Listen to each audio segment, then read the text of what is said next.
2018-19 പീരീഡിലുണ്ട്. അത് കഴിഞ്ഞ് 2020 പോസ്റ്റ് കോവിഡിൻ്റെ സമയത്താണ് ഏറ്റവും കൂടുതൽ ആൾക്കാർ കേട്ട് തുടങ്ങി, ഭയങ്കര ഫെമിലിയർ ആയി തുടങ്ങിയത് influencer marketing. So what is influencer marketing? Basically നമ്മുടെ ഇവിടെയുള്ള ഏറ്റവും വലിയ ബ്രാൻഡുകൾ, അല്ലെങ്കിൽ സ്റ്റാർട്ടപ്പ് ബ്രാൻഡുകളായിക്കോട്ടെ, വലിയ ബ്രാൻഡുകളായിക്കോട്ടെ, നമ്മുടെ സോഷ്യൽ മീഡിയ ക്രിയേറ്റേഴ്സിനെ യൂസ് ചെയ്ത് അവരുടെ പ്രൊഡക്റ്റുകളും അവരുടെ സർവീസുകളും പ്രൊമോട്ട് ചെയ്യുന്ന ഒരു രീതി മാത്രമാണ് ഇൻഫ്ലുവൻസർ മാർക്കറ്റിംഗ് എന്ന് പറയുന്നത്.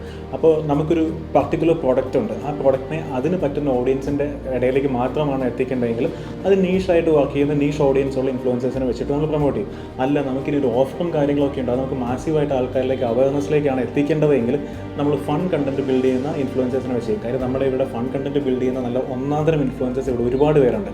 സോ ഇൻഫ്ലുവൻസർ മാർക്കറ്റിംഗ് എന്ന് പറഞ്ഞാൽ ബേസിക്കലി ഇത്രേ ഉള്ളൂ: നമ്മുടെ പ്രൊഡക്റ്റ്, നമ്മുടെ സർവീസ്, നമ്മുടെ ബ്രാൻഡിന് ചേരുന്ന സോഷ്യൽ മീഡിയ ക്രിയേറ്റേഴ്സിനെ യൂസ് ചെയ്ത് പ്രൊമോട്ട് ചെയ്യുന്ന ഒരു രീതി. അതാണ് ഇൻഫ്ലുവൻസർ മാർക്കറ്റിംഗ് എന്ന് പറയുന്നത്. അത് ചെയ്യുന്ന സമയത്ത് ആ ഇൻഫ്ലുവൻസേഴ്സിൻ്റെ എൻഗേജ്മെൻറ്റ് റേറ്റും അവരുടെ ഓഡിയൻസിൻ്റെ ഒരു ഏജ് ഡെമോഗ്രാഫിക്സും കാര്യങ്ങളും നോക്കി നിങ്ങൾ ചെയ്യുകയാണെങ്കിൽ നിങ്ങൾക്ക് ഏറ്റവും പ്രോഫിറ്റബിൾ ആയിരിക്കും ഇൻഫ്ലുവൻസർ മാർക്കറ്റിംഗ്.